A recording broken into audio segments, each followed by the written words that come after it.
Untuk mendukung tutorial komputer, kalian bisa mengklik subscribe. Halo, selamat datang di tutorial komputer. Tutorial kali ini mengenai cara membuat installer Windows 11 dengan menggunakan flash disk.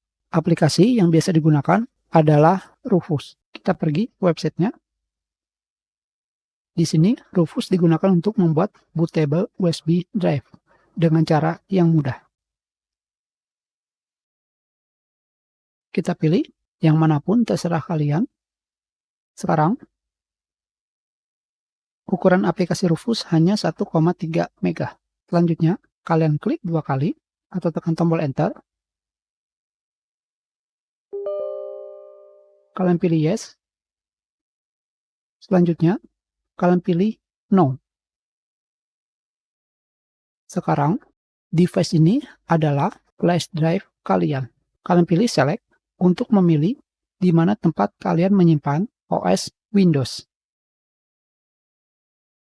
Di sini, saya menyimpannya di folder download.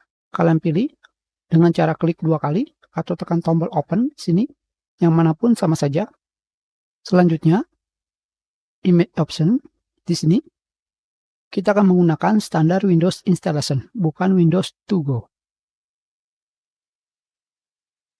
Partition scheme-nya adalah GPT karena Windows 11 hanya mendukung GPT partition, bukan MBR. Target system UEFI karena Windows 11 tidak mendukung legacy. Selanjutnya, tidak ada yang perlu dirubah. Dan kalian pilih Start untuk melakukan format pada flash drive kalian. Dan sebelum kalian menekan tombol Start, jangan lupa isi dari flash drive kalian akan hilang semuanya karena akan diformat kembali. Jadi pastikan isi flash drive kalian sudah kalian copy atau kalian backup ke tempat yang lain. Dan kalian tekan tombol Start. Sekarang di sini terdapat pilihan Customize Windows Installation. Pengaturan ini kalian biarkan saja, khususnya jika komputer, laptop, atau notebook kalian belum menggunakan Secure Boot dan TPM 2.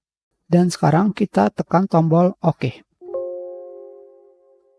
Dan pilih OK kembali.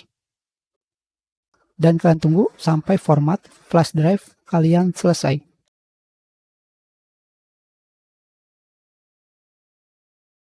Sekarang kita sudah selesai membuat bootable Windows 11 di flash drive atau flash disk. Terima kasih.